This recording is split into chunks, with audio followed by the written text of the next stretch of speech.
نبی کریم صلی اللہ علیہ وسلم نے فرمایا، وضو کا ثواب یہ ہے کہ جب تم وضو کرتے ہو اور اپنی دونوں ہتھیلی دھو کر انہیں صاف کرتے ہو تو تمہارے ناخون اور انگلیوں کے پوروں سے گناہ نکل جاتے ہیں۔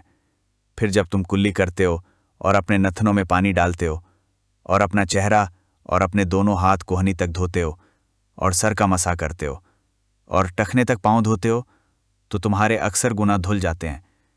پھر اگر تم اپنا چہرہ اللہ عز و جل کے لیے زمین پر رکھتے ہو تو اپنے گناہوں سے اس طرح نکل جاتے ہو جیسے اس دن تھے جس دن تمہاری ماں نے تمہیں جنا تھا۔ ریفرنس: سنن نسائی، حدیث نمبر 147۔